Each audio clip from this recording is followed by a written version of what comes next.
여론조사 기관 리얼미터가 TBS 의뢰로 문재인 대통령의 11월 3주차 국정수행평가를 집계한 결과 지난주 대비 1.2%포인트 내린 52.5%를 기록했습니다.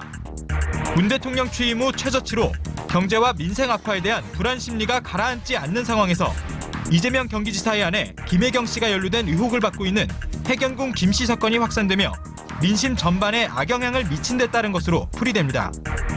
한편 탄력근로제 단위기간 확대에 대한 여론을 조사한 결과 찬성은 50.4%, 반대는 30.9%로 집계되며 국민 절반에 이르는 다수가 탄력근로제 단위기간 확대에 대해 찬성하는 것으로 나타났습니다. 각종 이슈에 대한 여론을 분석하는 시간, 두 전문가와 함께 민심의 향방을 짚어봅니다. 이슈파이터 3부 이어가겠습니다. 매주 목요일마다 TBS 의뢰로 여론조사 전문기관 리얼미터가 국정 지지율 그리고 주요 현안에 대한 시민 여론을 알려드리고 있는데요. 전문가 두 분, 함께할 두 분 소개하겠습니다. 박시영 윈지코리아 컨설팅 부대표 자리하셨습니다. 어서 오십시오. 네, 반갑습니다. 네. 날씨가 많이 추워졌는데 네. 괜찮으십니까? 뭐 술 때문에 힘들지 날씨는 괜찮습니다. 그러니까 그 심혈관 계통을 조심하셔야 됩니다. 괜찮습니다. 날씨가 추워질 때마다 우리는 조심해야 돼요. 네. 네, 운동 많이 하시고 알겠습니다. 건강 관리에 애쓰시기 바랍니다. 이택수 리얼미터 대표 나오셨습니다. 어서 오십시오. 네, 안녕하세요. 언제 봬도 항상 건강하세요. 네, 오늘 계속 또, 골프하시고. 오늘 또 제가 생일이기 때문에 네, 아유. 더 건강해 보이지 않습니까? 자, 저희가 그렇군요. 몰랐습니다. 너무 죄송하고요. 네. 자, 다 함께 노래하겠습니다. 1절만 하겠습니다. 하나, 둘, 셋, 넷. 생일 축하. 왜 안 하세요? 안 축하하시는 거예요? 생일 축하합니다. 한번 해줘야죠. 방송 끝나고 하겠습니다. 케이크 준비해 주시기 바랍니다. 예. 하여튼 축하드리고요. 네. 여러분들도 함께 이택수 대표의 몇 번째 생일입니까? 제가 제 페이스북에 올렸는데 반세기 살았습니다. 반세기. 오늘 뭐 20세기부터 21세기까지 네. 반세기. 머리도 네, 좋습니다. 반백, 나이도 반백. 이제 절반 사셨네요. 네. 인생의 반환점을 돌아서 네. 100살까지 살겠다는 의지를 표명하고 계십니다. 자, 첫 번째로 대통령 지지율부터 살펴볼까요? 네, 문재인 대통령 지지율이 8주째 하락세를 보이고 있습니다. 52.5%를 기록했는데요. 네. 부정평가는 42%를 기록했습니다. 긍정평가는 1.2%포인트 빠진 거고요. 부정평가는 2.6%포인트 올랐습니다. 문재인 대통령의 지지율은 그 월요일 날은 52.8%로 해경궁 김씨 논란이 확산되면서 지난주 대비 좀 더 많이 빠졌고요. 근데 이제 화요일 날, 수요일 날은 조금 월요일보다는 올랐는데 화요일 날은 그 54.1%, 수요일 날은 53%로 화요일보다는 좀 빠졌습니다만 월요일보다는 약간 높은 수치였는데 아무튼 52.5%, 이 수치는 리얼미터 기준하면 그동안에 기록했던 최저치를 조금 더 낮춘 그런 기록이라고 할 수 있겠습니다. 그렇군요. 해경궁 김씨 논란이 주말에 경찰 조사 결과가 주말에 나온 것 같습니다. 그 다음에 이제 월요일 조사에서 이제 지지율이 많이 빠졌는데 그 원인이 가장 클까요? 박시영 부대표님 어떻게 그렇다고 봐야 할 것 같습니다. 이번 지지율 하락에는 이재명 리스크가 제일 컸다. 이렇게 좀 보여지고요. 네. 그 외에는 이제 어쨌든 뭐 경제는 계속 좀 안 좋은 지표들이 계속 나오고 있고 한편으로 또 보수 진영이 네.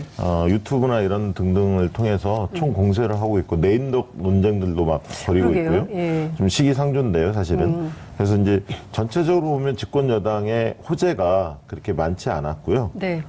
그런 측면들을 본다면 또 어떻게 보면 또 지지율이 워낙 그 높았던 대통령이기 때문에 한 2, 3% 뭐 이렇게 빠지면 굉장히 크게 하락한 것처럼 얘기가 되고 또 이영자라고 네. 20대 영남 자영업 이게 빠졌다. 박지원 의원이 그런 표현을 쓰셨는데 네. 이제 그런 그 표현을 쓰다 보니까 그게 또 회자가 돼서 맞아요. 또 영향을 준 측면도 좀 있지 않을까 그렇게 생각이 듭니다. 근데 실제로 20대 영남 자영업 계층의 지지율이 빠졌습니까? 저희가 이제 9월 4주차부터 지금 8주째 빠지고 있는 건데요. 네. 9월 4주차에는 지지율이 이제 60% 후반이었는데 네. 그때랑 비교하면 확실히 그 박지원 의원이 얘기한 이영자 계층에서 많이 빠진 건 사실입니다. 문재인 대통령 지지율이 20대에서는 9월 4주차 69%였었는데 네. 지난주 이제 월요일 날 저희가 발표한 거 보면 54.2%였거든요. 네. 이번 주 조금 반등을 했습니다만 9월 4주차와 11월 2주차를 비교하면 네. 15%포인트가 빠져서 다른 연령대 뭐 대략 한 10%포인트 안팎 빠진 거와 비교하면 더 빠졌고요. 네. 60대도 연령대별로 이제 본다면 좀 더 빠졌는데 예, 지역별로 보면 또 이제 부산 경남에서 네. 역시 15%포인트, 대구 경북에서 10%포인트, 그다음에 경기 인천과 대전 충남도 15%포인트 빠졌습니다. 이거는 이제 지난 9월 말 있었던 그 네. 부동산 문제, 부동산 대책을 발표했는데 아무튼 네. 그때 세금 폭탄 관련된 여러 가지 종부세 관련된 보도가 있었기 때문에 네. 경기 인천 지역이 계속 빠진 채 오르지 못하고 있고요. 그다음에 직업별로는 이제 이영자의 자영업층이 16%포인트 빠져서 여전히 이 회복세를 보이지 못하고 있는 상황이고, 이 정당 지지율에서 민주당 지지율도 역시 마찬가지로 네, 정당 지지율 같이 보면서 얘기할까요? 네, 이영자 이 계층에서 많이 빠졌는데 네. 그 외에도 이제 노동직, 농림업, 무직에서 빠졌는데요. 정당 지지율을 말씀드리겠습니다. 네. 민주당 지지율이 39.8%로 0.7%포인트 빠졌습니다. 한국당이 22.6%로 0.9%포인트 올랐고요. 정의당이 8.7%로 0.7%포인트 빠졌습니다. 바른미래당도 4.9%로 역시 0.9%포인트 빠졌고요. 민주평화당도 2.1%로 0.3%포인트 빠졌습니다. 무당층이 19.2%로 지난주보다 1.1%포인트 올랐습니다. 네. 이게 이제 집권 3년 차, 내년이면 3년 차입니다. 그렇죠. 목전에 두고 있는데, 네. 되게 이제 그 조정은 불가피합니다. 일부 빠질 수밖에 없고요. 네. 그러나 이제 50% 미만으로 내려갈 거냐, 이게 이제 언제까지 50%대를 지켜낼 거냐, 이게 이제 관전 포인트 같고요. 네. 두 번째는 이런 어떤 조금 하락 국면에는 항상 약한 고리가 먼저 이탈합니다. 그러니까 되게 상대적으로 지지층이 견고하지 못하는 계층. 네. 아까 이제 자영업은 불만이 좀 있었고요. 그렇죠. 영남이 이제 먼저 빠지기 시작하죠. 그러니까 일부에서는 뭐 호남도 빠진 거 아니냐. 근데 호남도 물론 빠지긴 했습니다만. 저기 뭐죠? 그 갤럽 조사에서. 네, 갤럽 조사에 그 예. 얘기는 나왔습니다만 예. 사실 호남에서는 워낙 높았기 때문에 80%대에서 뭐 70%로 빠졌다 이렇게 얘기하지만 네. 호남에서는 우리 대통령이라는 어떤 사람들의 인식이 있습니다. 네. 그러니까 호남이 배출한 대통령이라는 자부심이 있고 또 호남의 여러 인사나 이런 것들이 참여정부 때 달리 소외되지 않았고 네. 그런 어떤 광주형 일자리라든가 군산 지역 뭐 이런 부분에 대해서 노력하고 있다는 이미지가 있어서 저는 호남이 급속도로 빠질 것 같다는 생각은 안 듭니다. 근데 이제 박지원 의원이 얘기했던 이영자 네. 발언 이후에 여러 후속 보도가 있었는데 주로 이제 나온 데이터가 이제 갤럽 데이터였고요. 네. 또 갤럽 관련 관계자가 인터뷰를 했습니다. 그리고 오늘 또 오전에 가장 많이 읽은 뉴스도 호남 지역 네. 이제 언급하면서 역시 갤럽 관계자 인터뷰가 있었는데요. 호남만 본다면 네. 9월 말에 이제 84.2%를 기록했다가 지금 72.1% 11월 이제 둘째 주 저희 월요일날 발표한 주간 집계 기준인데요. 아무튼 72.1%면 아직 매우 높은 지지율입니다. 근데 이제 굳이 이거를 호남을 끄집어서 이제 언급을 했다는 거는 조금은 그 대통령 지도를 조금 평가절하하고자 하는 어떤 네. 의도가 있는 것이 아닌가라는 그 추론도 네. 조사 업계는 좀 있습니다. 그래서 72%뭐 굉장히 높은 지지율이거든요. 근데 호남까지 이제 굳이 언급한다는 거는 문재인 대통령 지지율이 레임덕이라는 지금 야당의 이제 공격들이 네. 있는데 그걸 좀 뒷받침하고자 하는 어떤 기사 같은데 조금 과도한 것이 아닌가 싶습니다. 근데 보면 올 초에 이른바 이제 최저임금 네. 산입범위 논란부터 시작인 것 같아요. 그래서 이제 이른바 그 소득주도 성장에 대해서 정책을 막 흔들고 네. 결국에는 이제 김동연 장하성 물러나게 하고 네. 그렇죠. 이런 이제 보수의 이른바 반격이라고 해야 됩니까? 네. 공격이라고 해야 합니까? 뭐 이런 게 일정 정도 먹히는 가운데 그 이른바 레임덕 논쟁까지 지금 와 있는 네. 상황인 건데 그 전반적으로 보면은 큰 틀에서 여러 변수가 있었지만 그 중에서 그러면 이재명 변수가 제일 큰 거냐? 꼭 그렇지 않은 거냐? 그러니까 이것도 좀 분석을 해봐야 될 것 같아요. 최근에는 이재명 변수가 분명히 있다고 보여져요. 분석하는 게 타당하다고 네. 보여지고요. 네. 그 근간에 하락했던 과정에서는 이제 경제 민생 이슈가 제일 컸던 그렇죠.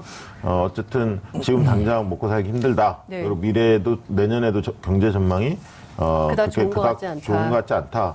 그리고 청와대가 인사풀이나 이런 것들이 좀 확대되는 것보다는 자기 사람들 계속 쓰는 어떤 인맥풀이 좀 좁은 거 아니냐. 네. 그리고 대통령의 모습을 볼 때도 좀 화나 있고 네. 뭔가 좀 지쳐 있는 모습들이 많이 노출이 되어 있고요. 네. 그래서 저는 20대 문제에 관련해 이런 얘기를 좀 드리고 싶어요. 사실은 20대가 이제 채용 비리 문제 갖고 굉장히 민감했는데 국정조사 이런 부분들을 민주당이 사실은 초기에 적극적으로 받을 필요가 있었습니다. 결국 지금 타협을 됐죠. 했는데 네. 여야정 그 문제를 좀 꼬인 전국을 풀기 위해서 이제 타협안을 냈는데 좀 저는 오히려 공격적으로 받을 필요가 있었다고 보여지고요. 예. 이제 또 한 가지는 그 20대들을 대상으로 특히 이제 대학을 대상으로 대통령님이나 예를 들면 70년대생들 의원들 민주당 같은 의원들 9분이 계시는데 요즘에 네. 모여서 이런 행사들 하는데 뭐 토크 콘서트도 하고 그러던데요. 그러니까 대학을 중심으로 좀 적극적으로 할 필요가 좀 있어요. 사실은. 그리고 네, 이제 그런 비판도 있어요. 그러니까 네. 지금 토크 콘서트 하고 이런 행사 위주로 할 게 아니라 정책으로 말을 해야 되는 거 아니냐. 그러니까 이를테면 20대 소고력이 있는 취업률 문제라든가 그다음에 이제 막 이생망 이런 얘기 하잖아요. 네, 그러니까 네. 그렇기 때문에 20대 청년들이 뭔가 좀 살아나갈 수 있는 즐겁게 살아나갈 수 있는 뭔가 토대를 만드는 정책들을 해야 되는데 그런 정책 없이 그냥 대학가에 가서 우리를 좀 지지해 달라고 토크 콘서트 한다고 이게 돌아오겠냐라는 비판도 있더라고요. 그것도 일리 있는데 네. 중요한 건 뭐냐면 문재인 정부를 이렇게 좀 2년 동안 지나왔던 걸 분석을 해보면 나름대로 성과 있는 것도 꽤 있습니다. 그러나 이 부분들이 지금 많이 가려지고 있다는 거죠. 그러니까 그렇죠. 경제가 좀 어렵다는 어떤 큰 상황 속에서 예를 들면 문재인 케어 같은 경우도 굉장히 성과가 있었고 네. 그 의미 있는 어떤 그 성과들 꽤 있음에도 불구하고 국정이 제대로 지금 홍보 기능들이 제대로 작동이 안 되고 있다는 지적들이 많거든요. 진짜 제가 얼마 전에 아파가지고 병원 갔다 왔잖아요. 네. 네, 근데 너무 이 CT가 밀려 있는 거예요. 그래서 왜 그러냐 그랬더니 특진료가 폐지돼가지고 네. 서울의 큰 병원에 환자가 30% 이상이 밀렸다는 거예요. 그래서 MRI도 4분의 1. 그러니까요. 그러니까 지금 이게 국민적으로는 굉장히 좋아진 건데 이게 몇 군데로 몰리니까 오히려 그 병원에 오는 환자들의 불만은 폭증하는 거예요. 그러면서 나오는 얘기가 특진료를 다시 만들어야 된다는 얘기를 병원 측에서 막 얘기를 하고 있는 거예요. 병원은 그런데 그게 좋으니까. 병원은 그게 좋죠. 왜냐하면 수가가 조정이 되니까. 그래서 제가 보기에는 정부 정책을 적극적으로 홍보하고 실질적으로 국민들에게도 이게 효과를 누릴 수 있도록 확산하는 능력 이런 게 좀 필요해 아니, 보여요. 그러니까 홍보 능력을 상당히 강화해야 한다는 그러니까요. 그런 느낌이 좀 20대 있는데. 같은 경우는 이제 정치적인 관여도가 30, 40대보다는 떨어집니다. 그래서 이제 정치적인 이슈에도 민감하지만 사회적인 이슈에도 굉장히 민감하고 또 스포츠 관련된 제가 네. 지난번에 바른미래당 관련해서 그 병역 면제된 선수 얘기하지 않았습니까? 하태경 의원 얘기하면서. 네네네. 근데 이제 20대는 PC방 살인 사건이라든지 이수혁 사건이라든지 이런 사건에 더 관심이 많은 계층이기 때문에 정치적인 관여도를 조금 높여주고 잘 소통을 이제 시작하게 되면은 30, 40대의 지지를 다시 이끌어낼 수 있다라는 어떤 판단이 민주당 내부에 있었던 것 같습니다. 네. 그래서 이번 주 같은 경우 저희가 이제 오늘 발표한 조중집계에서는 20대는 소폭 올랐거든요. 근데 갤럽은 지난주 금요일 날 20대가 또 이제 많이 빠진 것으로 발표했는데 저희도 지난주에는 20대가 좀 빠졌죠. 근데 네. 이번 주에는 다시 민주당이 소통을 시작하면서 조금 반등하기 시작했습니다. 이거는 민주당이나 이제 청와대 입장에서는 긍정적인 신호로 봐야 될 것 같습니다. 그렇군요. 근데 이해찬 대표 얘기 좀 여쭤보고 이해찬 대표. 싶어요. 예. 그러니까 국민들의 입장에서는 사실 정치인들이 보여주는 그 액션 예. 이런 것에 굉장히 영향을 많이 받거든요. 네네. 근데 이제 이를테면 언론을 대하는 태도에서 막 기자들이 계속 그 이해찬 대표한테 이렇게 네. 마이크를 들이대고 물어보니까 그만들해. 그러니까 네. 특히 이제 이재명 지사 관련된 네. 거죠. 그만하라니까 이렇게 해서 이른바 이거는- 버럭 총리 이게 다시 또 나왔어요. 이거는 정말 언론이 왜곡했다고 봐요. 왜냐하면 언론의 왜곡이다. 저는 그걸 봤는데 네. 원래 이해찬 당대표가 당대표 초기부터 그리고 그 후보 시절부터 무슨 얘기 했냐면 예. 나는 길거리에서 인터뷰 안 한다. 맞아요. 그러니까 회의실에서 예를 들면 정제돼서 기자들의 그 질문을 받는 자리에서 답을 해야지 막 쫓아다니면서 막 인터뷰하는 거 그걸 응하지 않겠다라는 거를 예전부터 이미 공개적으로 표명을 했었어요. 네. 그래서 저도 유심히 봤는데 이게 무슨 이재명 사안이기 때문에 인터뷰 안 한다 이게 아니라 네. 여기 길거리에서 복도에서 자꾸 인터뷰에 이런 잘못된 관행이라고 이해찬 당대표는 보시는 것 같아요. 네. 그런 문화가 좋지 않다. 근데 이제 그렇게 한 측면인데 이거를 이재명 사안으로 엮어서 이재명 사안에 대해서 좀 곤혹스러운 어떤 이해찬 당대표의 모습 이런 식의 컨셉을 잡기 위해서 자꾸 갖다 붙인다는 느낌이 들었고요.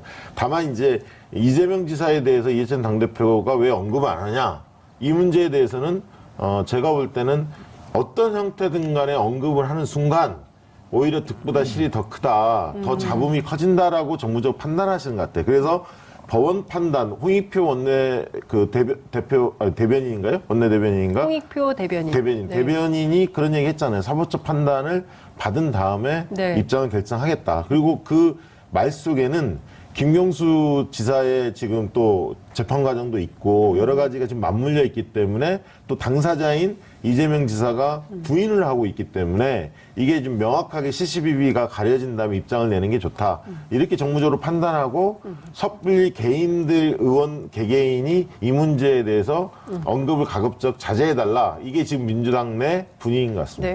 네. 제가 균형을 맞추는 차원에서 네. 기자들의 반론을 좀 종합을 하면 원래 일주일에서 2주에 한 번꼴로 브리핑을 하시기로 하셨는데 그 기자들을 상대로 설명을 안 하신 지가 40일이 넘었다는 거죠. 그러니까 기자들 입장에서는 그런 복도에서라도 한 말씀 하셔야 되는 거 아닌가. 라는 반론을 기자들이 할 수 있다. 예. 예, 그런 차원도 있기 때문에 저는 그 국민들하고 자꾸 만나야 되거든요. 그래서 충분하게 설명을 하고 공감의 폭을 늘려야 그게 이제 대중정치적으로도 좀 건강해지지 않나라는 생각이 좀 들기도 하는데 장혁님께서 방금 말씀하셨던 부분이 이 보도 채널 또 영상으로 나왔습니다. 아, 그래요? 예, 뭐 40여일 동안 기자 간담회라든지 예, 이 소통이 없었다. 네. 그렇기 때문에 예, 많은 국민들 입장에서는 이제 이해찬 대표의 목소리를 당연히 듣고 싶겠죠. 근데 예, 그렇게 뿌리치는 모습을 보니까 굉장히 언론을 대하는 건 꼭 국민들한테 이제 대하는 것이기 때문에 불쾌했던 것 같고 뭐 지금 민주당 지지율이 이재명 사태 때문에도 지지율이 빠진 건 있지만 네. 당대표의 그런 거친 표현 방식 이거는 조금 지양해야 될 부분이 아닌가 싶습니다. 네. 자유한국당 지지율은 올랐습니다. 그렇습니다. 22%. 이제 반사익 네. 같습니다. 지금 뭐 자유한국당도 딱히 지금 좋은 상황은 아닌데 홍준표 전 대표가 지금 이제 정계 복귀를 사실상 했다고 봐야죠. 그렇죠. 정적인 발언을 계속 이어 나가고 있는데 네. 지금 그 전당대회 이제 혹은 당대표 그 원내대표 이제 선출과 관련된 여러 가지 이제 로드맵이 이제 가고 있는데 네. 지금 그것보다는 그 지난주에 있었던 북한 미사일 기지 발언 논란 이후에 보수층이 좀 결집하는 것, 그다음에 이재명 그 해경궁 이 사태 때문에 네. 조금 중도 진보 성향이 민주당에서 이탈하면서 이제 자연스럽게 바른미래당이라든지 한국당으로 조금 이동해가는 그런 네. 모습을 보였던 것 같은데요. 좀 불안한 좀 상승세라고 봐야 될 것 같습니다. 이제 홍준표 전 대표의 등장에 대해서 네. 이제 뭐 또 진보 야당이 비판을 하고 있고 또 이제 오히려 환영한다는 그런 네. 역설적인 논평들도 내고 있는데 네. 좀 한국당 내부에서도 조금은 불안한 심기를 감추지 그래요? 못하는 의원들도 계시거든요. 어떻게 표현을 하던가요? 뭐 그 홍준표 전 대표가 이제 지난 대선 때 뭐 워낙 거친 발언을 하면서 여러 구설에 오르고 모든 그 이슈의 중심이 홍준표 전 대표 그렇죠. 쪽으로 블랙홀처럼 맞아요. 가기 때문에 이 비대위 체제, 그러니까 김병준 체제도 굉장히 흔들릴 수밖에 없고 굉장히 좀 어떻게 보면 한국당 주류 혹은 당 대표나 이제 원내대표 선거를 준비하는 분들 입장에서는 좀 불편하겠죠. 홍준표 대표 생각하면 연탄가스, 네. 바퀴벌레 뭐 이런 그 단어들이 박혀 있어요. 이게 약간 이제 그런 약간 막말 시리즈가 대행진? 좀 있죠. 네. 대명사 같은 분인데 네. 전원집 변호사도 상당히 말을 거칠게 했었거든요. 그렇죠. 근데 그 뒤에 그 전엔 또 김성태 원내대표 최근에 좀 굉장히 거칠어요. 그러니까 그 명맥을 계속 이어가는 것 같아요. 네. 근데 이제 홍준표 전 대표의 등장을 김병준 비대위원장이 과연 이걸 뭐 긴장감을 가지고 바라볼까? 저는 네. 뭐 그렇지는 않다고 봐요.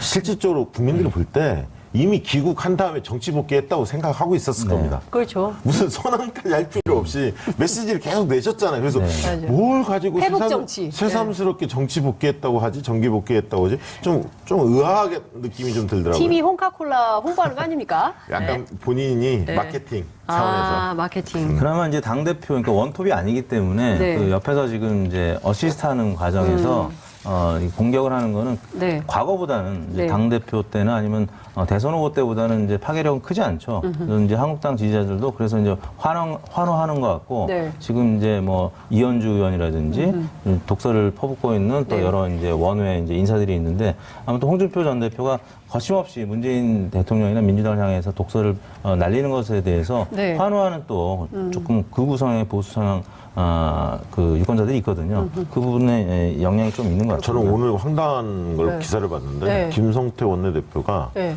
타임지에서 올해 인물 중에 예.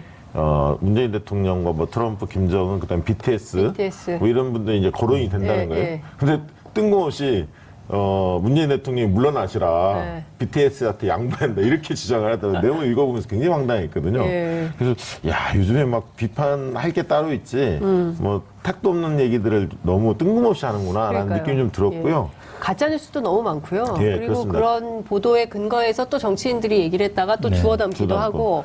그러니까 제가 보기에는 좀 이렇게 정제된 미디어의 역할 이런 것도 굉장히 필요해 보이는 것 같아요. 이슈파이터가 그래서 참 필요한 언론이 그게 아닌가. 저 한마디만 하면 이제 정당 관련해서 네. 바른미래당 지지도가 확실히 조금씩 빠져요. 네. 그 빠진 만큼의 자유한국당이 좀 더 오르는 효과가 있습니다. 네. 결국은 자유한국당을 중심으로 보수가 다시. 좀 결집하는 흐름이 좀 감지된다는 게 하나 있고요. 두 번째는 다음 그 12월 중순이 아마 고비가 1차 고비가 올 것 같아요. 자유한국당이. 왜냐하면 김명진 비대위원장이 네. 조강특위에서 저기 지금 당협위원장들 심사하고 있는데 12월 중순에 발표를 할 겁니다. 근데 만약에 거기에서도 거르지 못한 사람이 있는데 자기가 볼 때 부적격자다. 그러면 네. 자기가 빼겠다. 본인이 원래 이제 비대위원장이 그런 권한이 없는데 네. 원래 시스템으로 하기로 해서 조항특위를 만든 건데 굉장히 자기가 권한을 뭔가 행사할 것처럼 오늘 이야기를 했어요. 만약에 그게 12월 중순에 나타난다면 당내 또 큰 분란이 있을 것 같고요. 물론 인적 쇄신을 그 김병준 비대위원장이 적극적으로 하려고 할 겁니다. 왜냐하면 본인이 먼 미래에 대한 큰 정치의 꿈을 가지고 있기 때문에 뭔가 마지막에 성과를 좀 내고 싶고 이게 보수 통합에 지름길일 수도 있거든요. 사실은 뭔가 좀 쳐내줘야 바른미래당에서 이쪽으로 오고 싶은 분들한테 신호를 좀 주는 거거든요. 그래서 그런 측면에서 뭔가 한번 시도를 해보려고 할 것 같아요. 근데 네. 이제 그것이 굉장히 정교해야 하고 합리적이어야 하는데 과연 그렇게 할지를 좀 지켜봐야 할 것 같습니다. 알겠습니다. 시간이 없기 때문에 빠르게 네. 현안 조사 보겠습니다. 이번 주 현안 조사는 탄력 근로제 단위기간 확대 관련된 거네요. 네, 오늘 이제 경사노위 이제 처음 시작을 했는데, 뭐 개문 발차했다는 표현까지 나왔죠. 민노총이 빠지면서. 네. 이제 그 주된 화두는 탄력 근로제입니다. 탄력 근로제와 관련해서 TBS 의뢰로 조사를 했는데요. 네. 찬성이 50%, 그러니까 단위 기간 확대 3개월이었는데 6개월이나 뭐 그 이상으로 1년이냐, 확대하는 예. 부분에 대해서 찬성이 50.4%, 반대가 30.9%로 예상보다는 찬성 의견이 5대 3으로 높게 나왔습니다. 자영업층에서 64.7%로 가장 높았고 사무직, 가정주부 순으로 나타났고요. 노동직도 찬반이 그 팽팽하긴 했습니다. 찬성이 좀 높았습니다. 왜냐하면 민노총이라든지 한노총 관련된 노동직도 있지만 그냥 일반 노동직도 있기 때문에 이분들은 찬성 의견이 47.2%로 반대 의견 42.8%, 오차 범위 내에서 찬성이 조금 높았고요. 무직에서도 뭐 찬반이 팽팽했습니다. 연령대별로는 40대, 50대, 60대 이상이 과반 찬성을 했고요. 30대, 20대는 또 오차 범위 내에서 팽팽했습니다. 그리고 진보층과 중도층이 찬성이 우세했고 보수층은 또 찬성이 우세하긴 했는데 과반을 넘지는 못했고요. 지지 정당별로는 정의당 지지층이 이제 반대가 많았고 나머지 정당 지지층은 뭐 대체로 찬성 의견이 많고. 이게 지금 민주노총을 중심으로 해서 이제 정부와 노동계 간의 긴장이 굉장히 그렇죠. 고조되고 있는데 네. 그 핵심은 이제 탄력 근로제 네. 좀 더 나아가면 광주형 일자리를 받을 거냐 말 거냐 이 문제인데 광주형 일자리 같은 경우에는 좀 민주노총이 좀 지혜롭게 대처했으면 좋겠다는 제 개인적 생각은 좀 있고요. 네. 이게 국민적 동의도 높을 겁니다. 네. 근데 탄력 근로제에 관련해서는 어떤 업종의 특성상 어떤 데는 이거 확대해서는 절대 안 되는 데가 있고 네. 또 필요한 곳도 있습니다. 네. 그래서 이런 부분들에 대해서 경사노위에서 소위를 구성해서 뭔가 다뤄보겠다고 하니까 네. 좀 지혜를 모았으면 좋겠다는 생각이 듭니다. 그러니까 저는 뭐 거친 언사가 노동계하고 정부하고 주거니 받거니 하고 있는데 사실은 우군이잖아요. 그럼요. 민주노총이 이제 문재인 정부 촛불혁명 같이 했기 때문에 좀 머리를 맞대면 안 될 것 같아요. 가슴을 맞대고 그렇죠. 뭐 네. 서로 합리적인 대안을 찾을 수 있을 때까지 문 딱 잠그고 결론 날 때까지 얘기 좀 해봅시다. 뭐 이런 태도가 필요하지 않아요? 그러니까 그렇죠. 서로 뭐 이렇게 계속 뭐 무슨 사회적 약자가 아니다, 뭐가 어떻다 이렇게 막 공중전하지 말고 이게 골방에 딱 문 예. 잠그고 들어가서 예. 해결할 때까지 경사노위에 저는 복귀를 해서 얘기를 하는 게 중요할 맞습니다. 것 같아요. 그러니까 예. 경제가 어려울 때는 네. 노동계 약자인 노동계의 양보를 먼저 얘기하는 못된 좀 분위기가 있어요. 그래요, 우리 사회에 맞아요. 기업이 네. 좀 양보할 수도 맞아요. 있는데 이제 그런 측면이 있고 또 현 정부의 관계자들은 참여정부 때 데자뷰를 좀 생각하는 것 같아요. 맞아요. 노동계에 좀 너무 끌려갔다. 이제 그러다 보니까 좀 이게 뭐랄까 팽팽하게 좀 맞서고 있는데 지혜롭게 좀 해결을 해야죠. 그러니까요. 잘 풀 거라고 생각을 하면서 오늘 말씀은 여기까지 듣겠습니다. 고맙습니다. 감사합니다.